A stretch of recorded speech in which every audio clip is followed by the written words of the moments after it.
Muchas gracias. Bueno, vamos a comenzar esta charla, pero a mí me gustaría que rompamos paradigmas. ¿Por qué no nos replanteamos específicamente lo que es la fisiopatología de lo que es los trastornos cognitivos y demencias?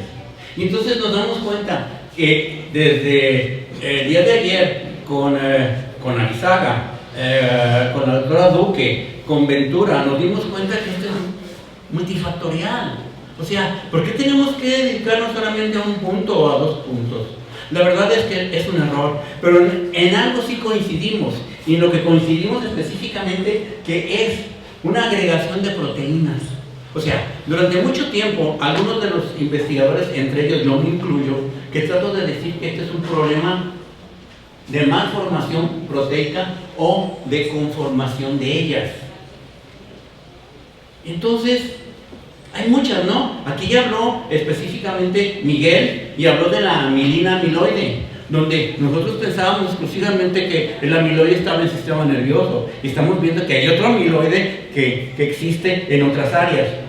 Y no solamente en páncreas, pero este no es objeto de mi charla. Aquí lo interesante es que las enfermedades neurodegenerativas, y de aquí vamos a ver, por ejemplo, Alzheimer, Parkinson, taupatías, Leigh, la enfermedad de Creutzfeldt-Jakob, ilustran dramáticamente lo que sucede con estas enfermedades conformacionales.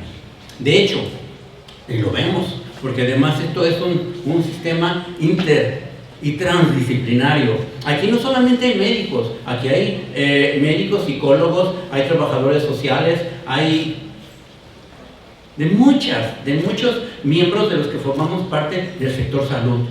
Tenemos que actuar en grupo, y es lo que nos hace falta, ¿de acuerdo? Entonces, ¿por qué? Pues porque esto conduce a un alto coste social, y además conducen a una reducción cualitativa, y es una de las causas, para mí, de lo que estudiamos en gerontología, la calidad de vida de nuestros adultos mayores y la esperanza de vida de estos. Pero el tiempo pasa, ¿no es cierto? Tengo más de 20 años machacando esto, pero ¿saben qué? Les juro que platico cosas distintas, no repito la misma charla porque yo me la tengo, ¿sí? Llego aquí y tengo, ahora sí que mi acordeón, y sobre él me llevo. Entonces, ¿por qué no consideramos que estas no deben de llamarse, y ya la llaman, proteinopatías? Esto nos conduce a una reflexión, y a una reflexión completa sobre nuestra concepción fisiopatológica. Pero ojo, tenemos que hacerla en grupo, porque los médicos son médicos, los químicos son químicos, los biólogos son biólogos, ¿sí? Y cada quien va a estar metido en pero además, el biólogo, el médico no tiene que usurpar el papel del químico, ni del químico al médico, ¿de acuerdo? Tenemos que trabajar en coordinación, porque si no lo hacemos, serio que tenemos problemas, y al rato problemas personales, ¿de acuerdo? Y sí es cierto, ¿no es cierto? Entonces, ¿qué es lo que ocurre? Lo que ocurre es que tenemos que investigar bastante, pero además, como lo ha dicho Víctor, y como también lo comentó Miguel, hay muchas otras causas de trastornos cognitivos o demencias. Aquí estamos hablando esa que es la enfermedad cerebrovascular, que les digo, es una cosa muy distinta a Alzheimer, porque aquí uno de los problemas, y también lo voy a abordar posteriormente, es que el médico que no está preparado, que no está actualizado, todo lo avienta al cajón de los tiliches del Alzheimer. Sí, o sea, tiene un problema o un trastorno cognitivo, Alzheimer. Pero no se fijó que el paciente es diabético, que tiene 20 años de diabetes, o que es hipertenso, y nunca se le ocurrió tomarle, o no pudo, o no tenía dinero para hacerle una resonancia y ver que lo que tiene era una vascular, ¿de acuerdo? O bien, que sea una demencia mixta. Estas son las que está encontrando Miguel allá en Colima, ¿sí? O sea, los problemas específicos que encontramos con un Alzheimer, pero asociado a un problema isquémico o metabólico con lo que es la diabetes. Chavalos, aquí hay un filón y un área tremenda para estudiar, indicarse, ¿Por qué? Porque hay muchas de las cosas que vamos a ver aquí, que si vemos desde un punto de vista esto, estamos perdidos.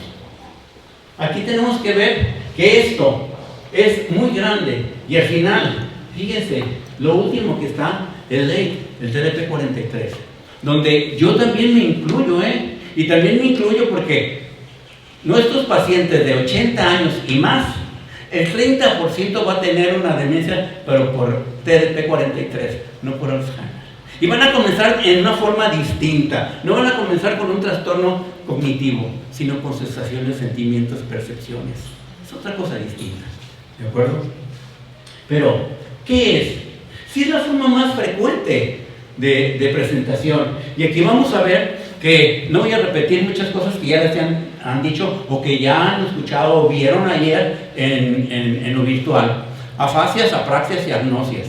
Tenemos nosotros mecanismos para ver si esto es un Alzheimer. Y aquí entramos a los famosos criterios. Los criterios que nosotros utilizamos primordialmente en Latinoamérica, en América, van a ser los del DSM-5 y de los Institutos Nacionales de Neurología de Stroke. ¿De acuerdo? ¿Por qué? Porque en Europa principalmente usan los de Dubois o los de Pearson. ¿De acuerdo? Son distintos. Uno habla de trastorno cognitivo, DSM-5, y dice que ya además no debemos de hablar de demencia, pero otros dicen no, es deterioro. ¿Saben qué? Yo ahí no me voy a meter con esos vocablos. Pero sí, aquí el problema es de que tenemos que seleccionar y tenemos que ver si realmente nuestros pacientes de Alzheimer es Alzheimer, ¿de acuerdo? Y luego de ahí comienza, ahora sí que, una base de la charla. ¿Por qué? Porque vamos a ver que el proceso para el descubrimiento de fármacos generales, o bien dirigidos a un área específica es muy costoso y muy difícil. ¿Por qué? Porque vamos a ver que esto es multifactorial. Para diagnosticarla es otro de los problemas.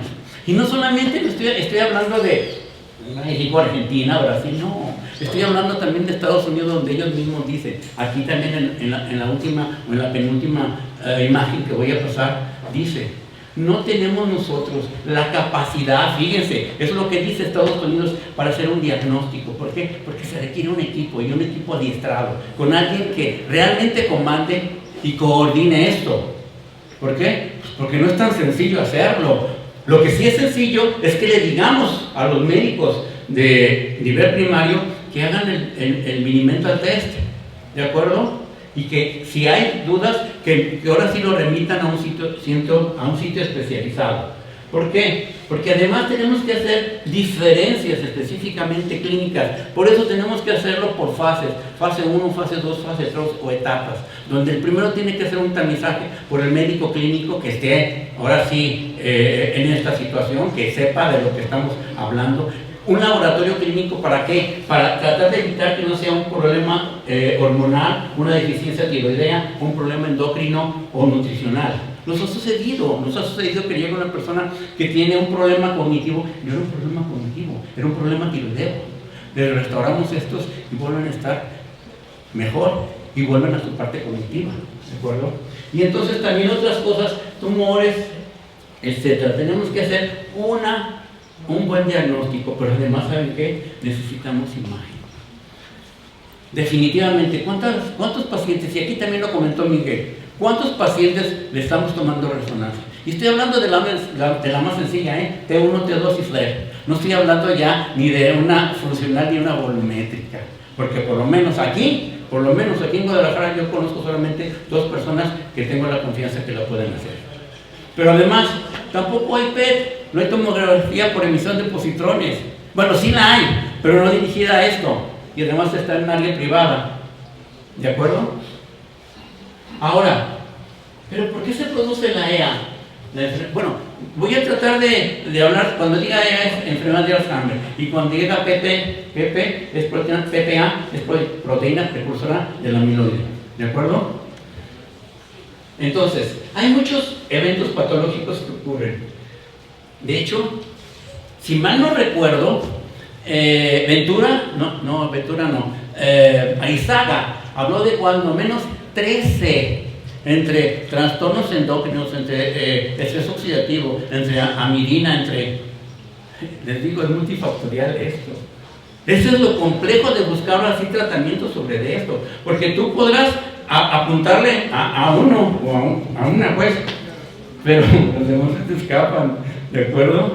Y entonces sí, a ella sí, se te llamabas, pero no estoy bien. Pero ¿qué es lo que sucede? Lo que sucede es que tienes que ver la perspectiva que es multifactorial, ¿de acuerdo? Entonces, de aquí yo rescato lo que de nuevo conocemos como los taoístas y baptistas. Pero ¿saben qué? Hay otras sectas, por favor. Definitivamente hay otras sectas. ¿Por qué? Porque no solamente Tau, que es una proteína que tenemos que está regulando la parte tubulina y el transporte rápido en la neurona y lo que es la estructura interna de la célula, su citoesqueleto. No solamente ella es la que comienza a dañarse, y no solamente ella es la que empieza a tener mutaciones, también vamos a ver qué es la proteína beta-amiloide. Y sobre esta, obviamente, voy a tratar más.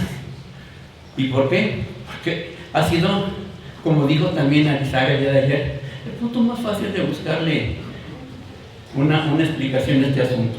Y obviamente, si tenemos daño, no sabemos qué fue primero, si los baptistas o los taoístas, o como escribimos nosotros hace como 5 años en un artículo donde mencionamos, antes de que ocurra esto, entre oligodendrocitos y entre neuronas, tenían un diálogo y ese diálogo estaba mal.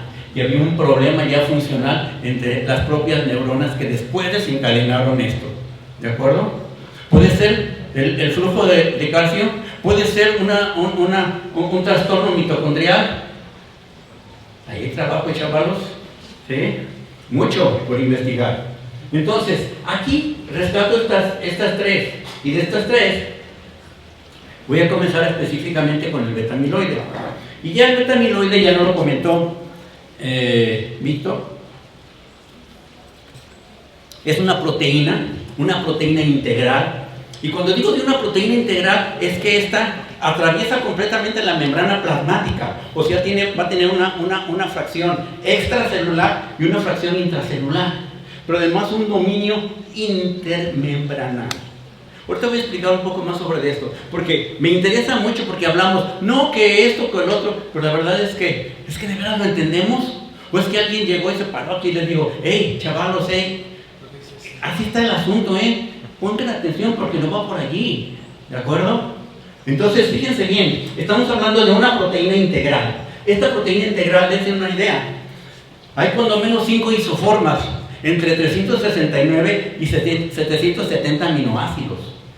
O sea, podemos tener 5 variantes, pero además tenemos 10, voy a hablar genética rápido, y tenemos 18 exones, o sea, 18 posibilidades de que se expresen, y los demás, no sé qué estamos viendo allí, pero ahí están. Ahora, esta parte, ¿qué es lo que encontramos? Y lo vamos a ver más adelante en un esquema. Pero fíjense, el precursor de la PPA se incrusta en las membranas y después a esta se le van a hacer unos cortes enzimáticos. ¿De acuerdo? El problema va a estar allí. ¿Quién es el corte y dónde se hace el corte? Porque si alguien se equivoca, hay malas noticias. ¿De acuerdo? Pero si lo hace, ¿qué es lo que ocurre? Lo que ocurre es que, aquí vemos de nuevo que nos preguntamos, ¿de veras es cierto esto? Bueno, ¿y el beta-amiloide qué demonios hace dentro de la célula? Pues sí, ¿verdad? Pues sí, bueno, lo que pasa es que tiene función de activación de quinasas, tiene funcionación dentro del estrés oxidativo, también está en la regulación asociado con la lipoproteína E4 para la regulación del colesterol. Está también involucrado como en 5 áreas y varios genes para la transcripción de la actividad antimicrobiana. Ojo, nuestra microbiota. Y luego, una acción proinflamatoria.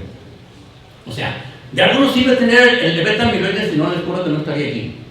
Pero ¿saben qué? De eso yo creo que estamos viendo, o como el, no sé, el Titanic, que estamos viendo solamente la iceberg, pero no vemos los del fondo, ¿no? O sea, vemos que ahí está, pero todavía no nos explicamos, demonios, ¿qué está haciendo? Ahora, aquí sí. Fíjense, tenemos el fragmento de DNA. Este se va a traducir y se va a completar la proteína específicamente en esta zona del retículo endoplasmático rugoso.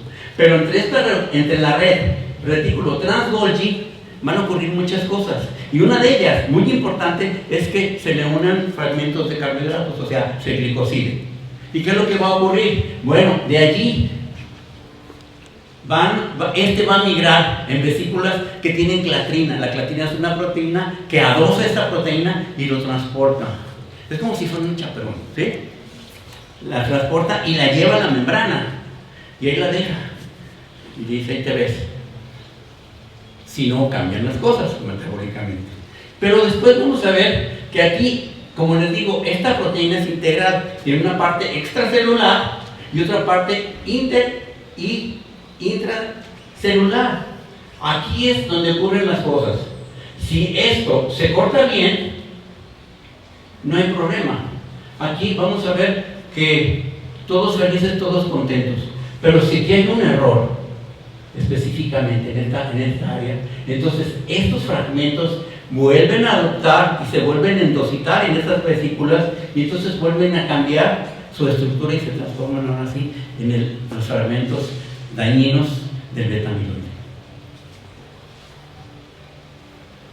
Aquí es lo que ocurre, no lo voy a repetir, pero aquí esta sí hay que ponerle atención. Una, tenemos la parte no amiloidea y la parte amiloidea. Sentémonos en esta imagen. Les digo, esta es completamente la proteína, con la fracción extracelular, la fracción transmembranal y la intercelular. Si a esta, el ADAM, que es un grupo de enzimas, que van a definir, y en este caso estamos hablando de la alfa y de la gamma secretasa. Si la alfa y la gamma secretasa cortan bien, entonces no va a haber problema. Porque la escisión, si se fijan, va a llevar un fragmento de la proteína que estaba dentro de la membrana, ¿no es cierto? Claro, entonces este fragmento no va a causar problema. Esta parte va a ser completamente no dañina. Y de ahí se van a liberar otros fragmentos, que es la PPA alfa y después el fragmento C83. Este de C es del carbono terminal del aminoácido y aquí este sería el amino terminal posterior, ¿de acuerdo? Ahora bien, si nosotros, en vez de que esto ocurra, la agarra un complejo de beta secretasas, ahí comienzan las broncas. ¿Por qué? Porque esta sí va a incidir y va a fragmentar, va a cortar en un lugar donde no debía de haberlo hecho metabólicamente. ¿Y qué es lo que va a ocurrir? Entonces, ahora sí va a liberar un fragmento, que es el APP beta soluble y un fragmento C99. Este es el problema. Este fragmento se puede internalizar y puede ser ahora sí atacado por las gamas secretasas y entonces formar los fragmentos 140, 142. ¿Sí? 41, perdón. ¿Sí? ¿Y qué es lo que ocurre? Esos sí son muy tóxicos. ¿De acuerdo? Y además, vamos a ver que cuando esto ocurre, aquí viene lo que mencionaba también hace rato Víctor, específicamente el complejo de la gamma secretasas, y hablo de esta, de la PC1 y PC2, donde aquí, fíjense, en este punto solamente, en este punto, si hay mutaciones comienzan los problemas. Imagínense cuando ocurriera un problema acá, que por cierto también Víctor hizo un proyecto de investigación y publicó un trabajo sobre proteínas precursoras de beta-amiloide y encontramos diferencias, ¿de acuerdo? Y entonces aquí si esto ocurre, vamos a generar ahora sí el beta-amiloide. Pero ese beta-amiloide va a estar en oligómeros que se van asociando hasta formar protofibrillas y después fibrillas. ¿Se dan cuenta en cuántos lugares y cuántos sistemas enzimáticos pueden involucrarse? Si solamente en esta parte podemos encontrar cuando no menos 33 enzimas con distintas funciones. Y de esta, si yo digo que la DAM 10, bueno, pero también está involucrada la 9, la 17 y la 7, ¿sí? Pero esa es otra historia, que en otra ocasión se las contaré, si es que viene.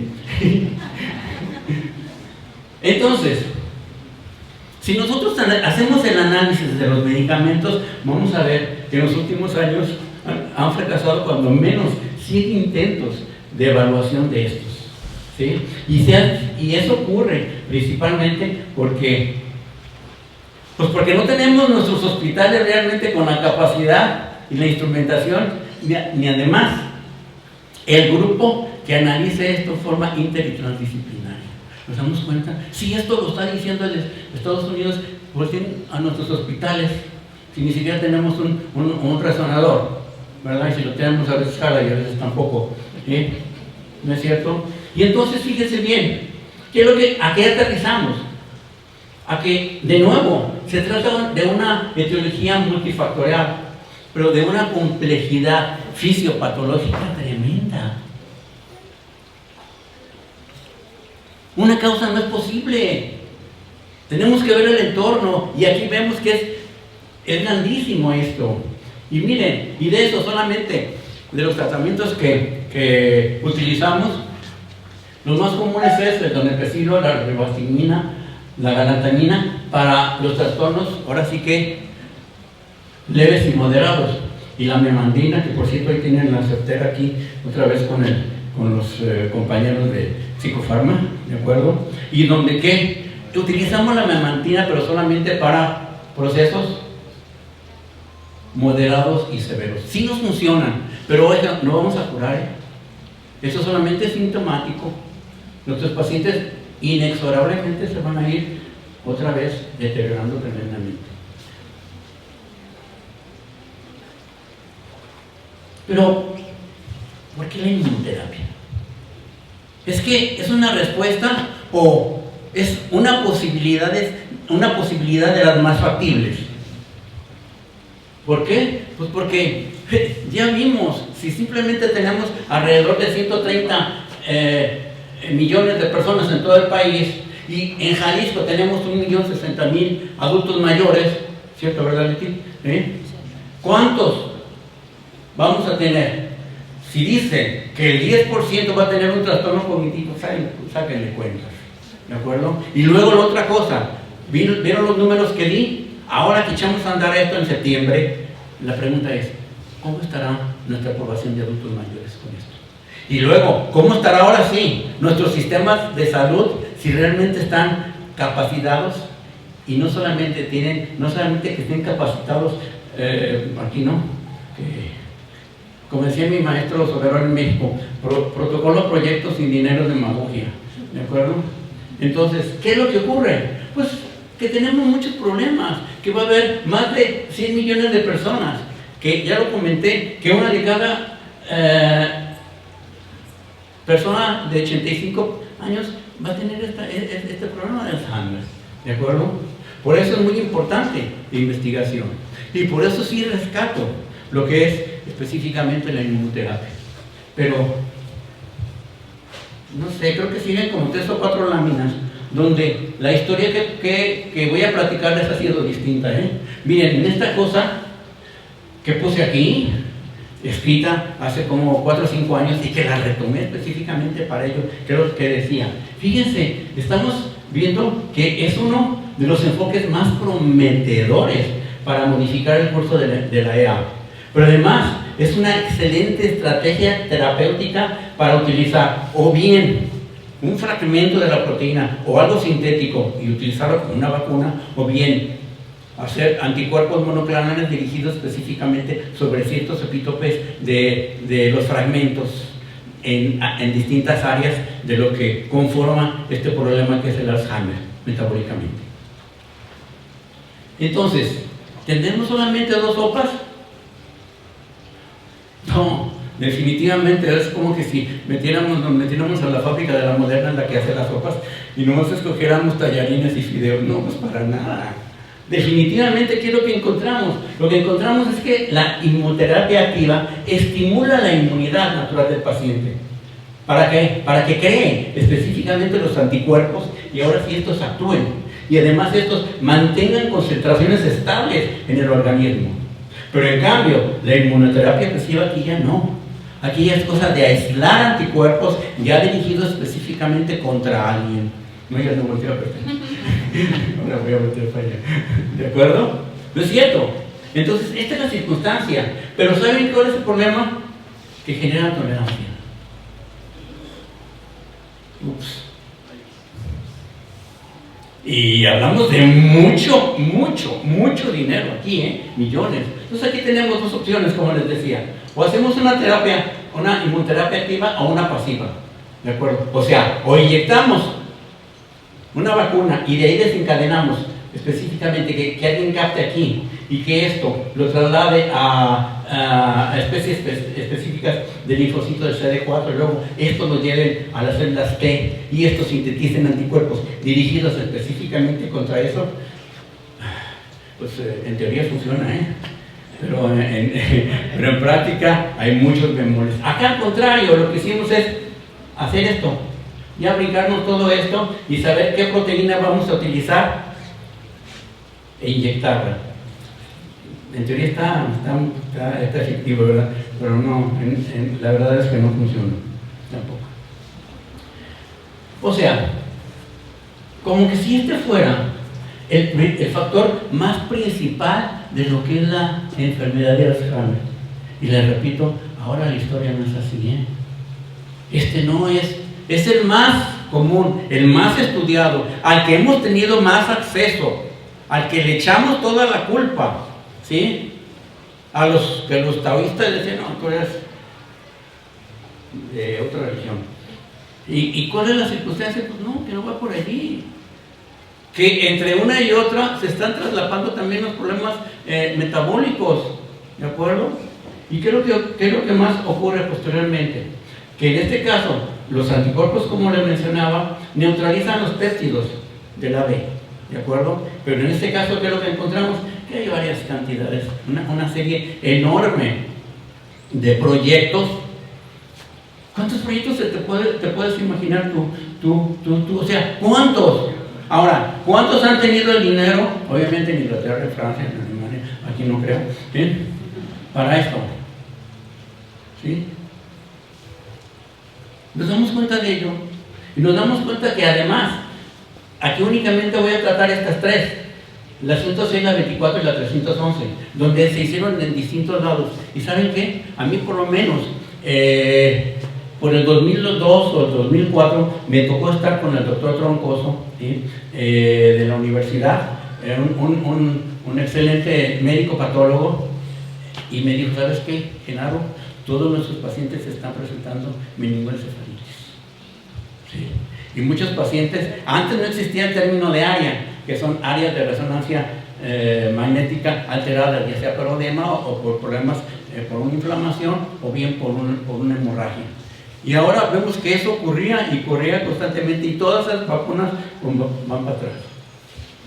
¿Y la pasiva? Bueno, como les decía, es la que se va investigando mucho más. Pero si se fijan aquí, aunque no se vea muy bien, estoy colocando esta imagen y la puse arriba de aquí. ¿Por qué? Porque la terapia génica es a la que tenemos que volver ahora la vista.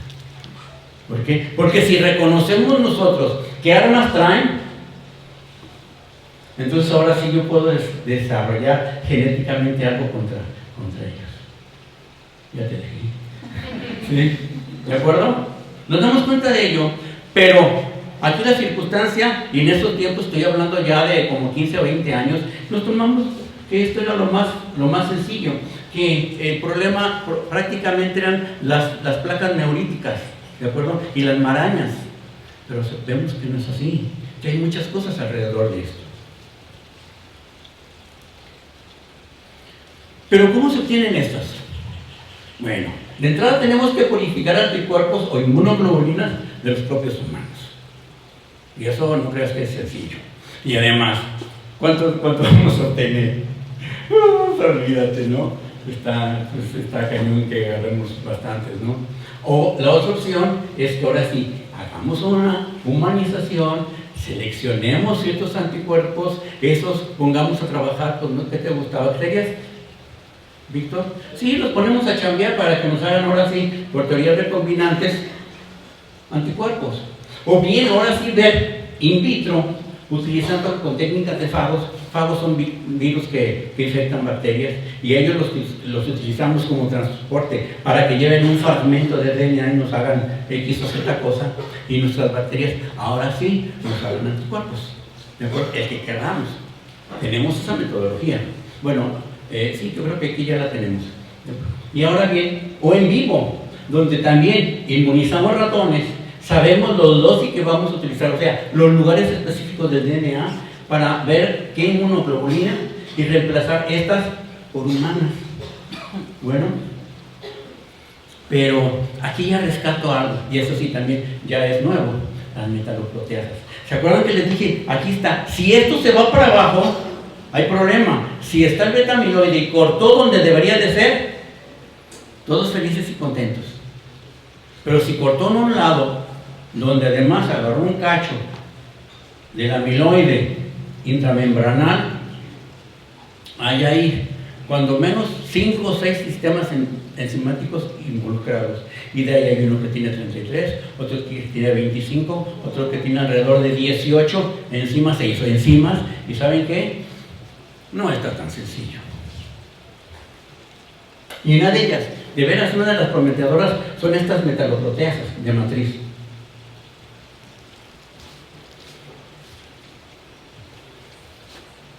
Voy en tiempo, ¿verdad?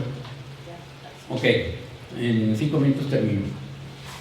Pero luego volteamos y decimos, bueno, ¿y cuántos se han hecho? ¿Y cuántos se han probado? Miren, de aquí únicamente voy a rescatar el anti, los VAPI, los SOLA, GANTE, CRN, SUMAP, porque todos tienen el apellido SUMAP, ¿de acuerdo? Son anticuerpos ya dirigidos hacia algo en especial. Estos se formaron específicamente utilizando un fragmento o un área del amiloide para así crear específicamente anticuerpos. Pero les digo, ninguno de estos funcionó. Pero además fueron millones de pesos en los cuales se gastó para hacer todo esto. Llegaron estudios hasta fase 2 máximo. Hay unos que ni siquiera pasaron el fase 1. O sea, quiere decirte que ni siquiera el tamiz previo para que llegara a otro ensayo lo pudo pasar. ¿Y qué es lo que sucede? Lo que sucede es que toda esta cantidad de esfuerzos, pues simple y sencillamente no funcionaron. Pero, ¿y otros candidatos? Volteamos hacia el 21 y luego nos regresamos al 23 y ahora lo practicamos en el 24. En el 21, el aducanumab. Y en este, acabo ya esta, inclusive ya lo sacaron del mercado. Ya puedo hablar porque también yo estoy participando. ¿Qué ocurrió? Pues no funcionó. No solamente no funcionó, ¿saben cuánto costaba el tratamiento en Estados Unidos? ¿Y saben cuánto costaba el tratamiento en Europa? Uno costaba $35,000 anuales y el otro costaba $45,000 anuales. Ah, pero espérenme, no estoy hablando del fármaco, no estoy hablando de que cuando le den eso, al paciente tiene que seguirlo monitoreando con resonancias magnéticas funcionales, con PET, ¿sí? O sea, imagínense, la persona que tiene que tener dinero. Porque si no tenía dinero, no. Pero ¿saben qué fue lo peor? Que aquí se echaron un bronco, no. Porque además la FAD, ¿sí? FDA, lo aprobó de volada. Y entonces todo el mundo dijo, pues ¿qué es? Como decía el Piporo, with money there's in the dog, my friend. ¿Ok? Sí, o sea, con el dinero va el perro. ¿A qué va? O sea, estamos viendo intereses económicos, caramba. ¿Por qué? Porque no funcionaba. Porque la gran mayoría, y las publicaciones unas salían fabulosas, ¿no? Y salió en Lancet, Journal of Medicine, Brain Research, etc. ¿Pero saben qué? No. Daban una realidad muy pequeña de un grupo muy pequeño con una realidad sociológica también muy distinta. ¿Y saben qué? Ya lo sacaron. Ya no está en el mercado. Pero la compañía, que es Biogen, sacó otro. Y ese que sacó ahora es específicamente, aquí les platico la historia que ya se las dije, ¿no? ¿De acuerdo? Creo que ahí se la brincamos y nos vamos a la que sigue. Pero ahora, en el 23, o sea, el año pasado, acaba de aprobar otras 2. Y especialmente es la Kenemab, y también aquí ya se asoció con otra compañía. Y ellos están trabajando, Biogen, para haber sacado este anticuerpo. pero el programa se llama Claridad, algo así, Clarity. Y entonces, además sacaron otro, que es el Donanemab. Esto obviamente por otra compañía del tamaño de Lilly. O sea, buenos dineros. Yo otra vez, las compañías están viendo los resultados experimentales versus los resultados clínicos. Porque yo puedo decir que esto está funcionando excelentemente, pero yo veo a mi paciente y yo no veo cambios. ¿Cierto? Y además, aquí hay otra situación muy especial. El uno cuesta $26,500 anuales el tratamiento y el otro $32,000. Claro, por pagos, ¿no? Ya saben que en Estados Unidos esto se puede hacer con por abonitos también. ¿Nos damos cuenta de ello? 3 y ya termino. ¿Ok? Entonces, hay muchos gastos y muy costosos. ¿Qué es lo que ocurre? Lo que ocurre también que estos podemos tener, fíjense bien, aquí está la clave de mucha de mi charla del día de hoy. El lecanemab y el donanemab mostraron una capacidad impresionante para eliminar el amiloide del cerebro con PET. Y siguiéndolos, de hecho ves tú las imágenes y vas a ver que de veras barre con prácticamente con el beta amiloide. Y de veras que el tiempo la clasificará como una hazaña científica extraordinaria. ¿Pero por qué? Porque lo que encontramos es que los resultados estadísticamente significativos son mínimamente relevantes desde un punto de vista clínico. O sea, nos damos cuenta ahora otra vez que esto es multifactorial, que agarramos a una pero no agarramos a los otros. Ya no ¿cierto? Es la verdad. Siguiendo, y ya para terminar, ya les comenté, la infraestructura de Estados Unidos nos dice que no tiene, no solamente el grupo, ¿sí?, sino la interacción entre ellas precisa. Estamos hablando de ciudades importantes, ¿no? Porque podemos ir a UCLA, podemos ir a Boston, y si lo tienen, claro que lo tienen, pero si vamos nosotros a otro lugar, no lo van a tener con nosotros. Aquí no volteen porque de verdad no lo tenemos. Aquí lo máximo que podíamos tener específicamente era una resonancia, un buen neurólogo, un buen geriatra, ¿de acuerdo? Un buen psiquiatra, ¿sí? Porque estos son los que tienen que atender este padecimiento, ¿sí? Pero además que estén centrados y estén actualizados en esto. Porque si no, a todos me lo van a mandar al jabón de los clichés mentales del Alzheimer, y no, pues era una fuente temporal, ¿de acuerdo? Y pues para nada. Entonces, tenemos que ver esto, porque si volteamos también a nuestros países, pues la verdad estamos no solamente limitados, limitadísimos, ¿de acuerdo? Y además, de veras tenemos, hace que será como 4 o 5 meses, se hizo un análisis de Iberoamérica entre Argentina, Estados Unidos, Colombia, Brasil, para ver esto, y todos dijeron, ¿saben qué? Lo primero que tenemos que hacer es ajustar los conocimientos y homogeneizar criterios para decir que esto del mundo es Alzheimer, y no es otra cosa. Y después, tener la infraestructura y el neuropsicólogo, el nutriólogo, el trabajador social, etcétera, para que se trabaje en equipo, ¿de acuerdo? Y después, por favor, tener también un sistema de imagen de menos aceptable, ¿de acuerdo? Porque de veras tenemos PET aquí, maestro, ¿no, verdad? Menos vamos a tener los anticuerpos, ¿verdad? Bien, ok. Si bien existe evidencia estadísticamente significativa del significado, los resultados clínicos son muy pobres. Y termino otra vez con lo que mencionó el día de ayer el doctor Arizaga.